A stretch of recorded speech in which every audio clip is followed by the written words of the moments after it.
আমি আমি এটা কথা খাটাং যে চিপাঝাৰ সমষ্টিটোত যি ধৰণে মাননীয় মুখ্যমন্ত্ৰী মহোদয়ৰ মাৰ্গদৰ্শন মতে মোৰ সতীৰ্থসকলে কাম কাজ আগবঢ়াই নিছে একো চিন্তা কৰিবলগীয়া নাই না অগপক গতাই দিয়া নহয় বিচাৰিছে কাৰণ ৰন্ধা ভাতৰ কাঁহীখন পালে কোনেনো খাব নোখোজিব এইবিলাক কথা লৈ পেলাই আমাৰ কৰ্মীসকল ব্যতিব্যস্ত নহয় আমাৰ কৰ্মীসকলৰ এটাই কথা আমাৰ চিপাঝাৰ সমষ্টিটোক অন্তত অসমৰ ভিতৰতে যিমানবিলাক কৰ্ম সম্পাদন হৈছে যিমানবোৰ পৰীক্ষাত আমি পাতিছে আমাক লৈ বা সকলো সমষ্টিত লৈ তাত 1 নম্বৰ স্থান অধিকাৰ কৰি আহিছে তাৰপিছত আমাৰ সতীৰ্থসকলে ইমানখিনি পৰীক্ষা দি পাছ কৰাৰ পিছত এতিয়া ফেল বুলি কোনোবাই ঘোষণা কৰিব কোন তেওঁ প্ৰথম কথা সেইটোহে আৰু এই কথাখিনি আমাৰ কেন্দ্ৰীয় নেতৃত্বই জানে আৰু আমাৰ অন্যান্য সকলোৱে জানে মাথোন কোনোবাই পানী ঘোলা কৰিছে সেই পানী ঘোলা কৰাটোৱে তেওঁলোকৰ কাম কিন্তু চিন্তা নকৰিব যিমানেই পানী ঘোলা কৰিব সিমানেই ভাৰতীয় জনতা পাৰ্টীৰ আমাৰ যিসকল কৰ্মকৰ্তা সেইসকল আৰু অধিক উজ্জীৱিত হ'ব অধিক শক্তিশালী হ'ব মুখ্যমন্ত্ৰীয়েতো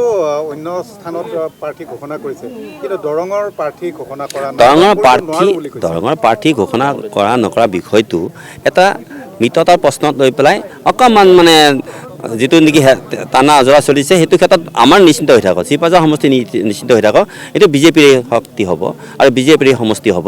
কাৰণ ইয়াত বিজেপিৰ বাহিৰে কোনো অন্য প্ৰাৰ্থী জিকিব নোৱাৰে বুলি মই দৃঢ়তাৰে ক'ব খোজোঁ কাৰণ মইতো আজি ইমান দিনে ইয়াতে কাম কৰিছোঁ মোৰ সতীৰ্থসকলক মই জানো গতিকে ইয়াতে এনেই মানে কোনোবা বেলেগ দল বুলি মানে যদি ইয়াতে আহে ৰন্ধা ভাতৰ কাঁহীখন খাবৰ কাৰণে যদি আহে মই ভাবোঁ নোৱাৰিব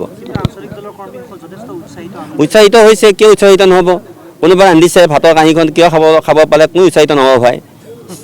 দেখে কথা গতিকে আমি কিমান পৰীক্ষা দি আছোঁ আমি কিমান কষ্ট কৰিছোঁ মাননীয় মুখ্যমন্ত্ৰী মহোদয়ৰ মাৰ্গদৰ্শন মতে মোদীজীৰ মাৰ্গদৰ্শন মতে আমাৰ প্ৰত্যেকগৰাকী কাৰ্যকৰ্তাই যেনেকৈ বিজেপিক আজি ইয়াত শক্তিশালী কৰি তুলিছে যেনেকৈ দিনে নিশাই খাটিছে আজি আহকচোন কোন দলে সিমান কষ্ট কৰে আমি চাওঁ কিন্তু ৰাইজৰ মাজত যাব লাগিব নহয় ৰাইজৰ মাজত তেওঁলোকৰ কি থাকিব লাগিব প্ৰভুত্ব থাকিব লাগিব ৰাইজৰ বিশ্বাস থাকিব লাগিব সেই বিশ্বাস নাই কাৰণ মই এই সমষ্টিৰে মই এজন ব্যক্তি সেইকাৰণে মই জানো গোটেইখিনি কথা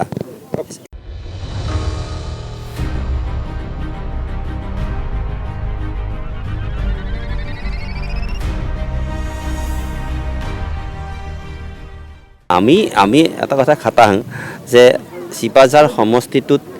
যি ধৰণে মাননীয় মুখ্যমন্ত্ৰী মহোদয়ৰ মাৰ্গদৰ্শন মতে মোৰ সতীৰ্থসকলে কাম কাজ আগবঢ়াই নিছে একো চিন্তা কৰিবলগীয়া নাই না অগপক গতাই দিয়া নহয় বিচাৰিছে কাৰণ ৰন্ধা ভাতৰ কাঁহীখন পালে কোনেনো খাব নোখোজিব এইবিলাক কথা লৈ পেলাই আমাৰ কৰ্মীসকল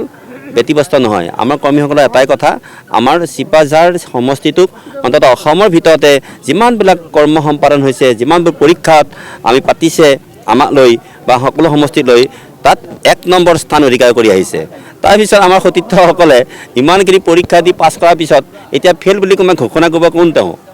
প্ৰথম কথা সেইটোহে আৰু এই কথাখিনি আমাৰ কেন্দ্ৰীয় নেতৃত্বই জানে আৰু আমাৰ অন্যান্য সকলোৱে জানে মাথোন কোনোবাই পানী ঘোলা কৰিছে সেই পানী ঘোলা কৰাটোৱে তেওঁলোকৰ কাম কিন্তু চিন্তা নকৰিব যিমানেই পানী ঘোলা কৰিব সিমানেই ভাৰতীয় জনতা পাৰ্টীৰ আমাৰ যিসকল কৰ্মকৰ্তা সেইসকল আৰু অধিক উজ্জীৱিত হ'ব অধিক শক্তিশালী হ'ব মুখ্যমন্ত্ৰীয়েতো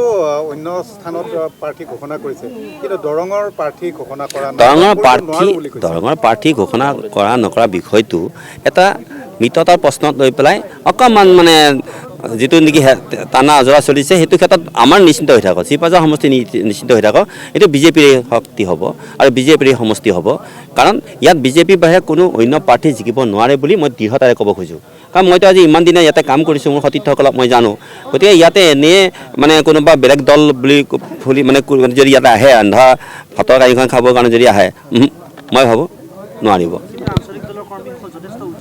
উৎসাহিত হৈছে কিয় উৎসাহিত নহ'ব কোনোবাই ৰান্ধিছে ভাতৰ কাঁহীখন কিয় খাব পালে কোনো উৎসাহিত নহ'ব ভাই দেখে কথা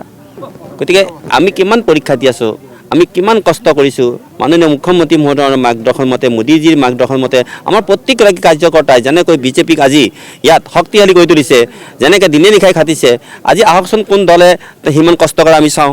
কিন্তু ৰাইজৰ মাজত যাব লাগিব নহয় ৰাইজৰ মাজত তেওঁলোকৰ কি থাকিব লাগিব প্ৰভুত্ব থাকিব লাগিব ৰাইজৰ বিশ্বাস থাকিব লাগিব সেই বিশ্বাস নাই কাৰণ মই এই সমষ্টিৰে মই এজন ব্যক্তি সেইকাৰণে মই জানো গোটেইখিনি কথা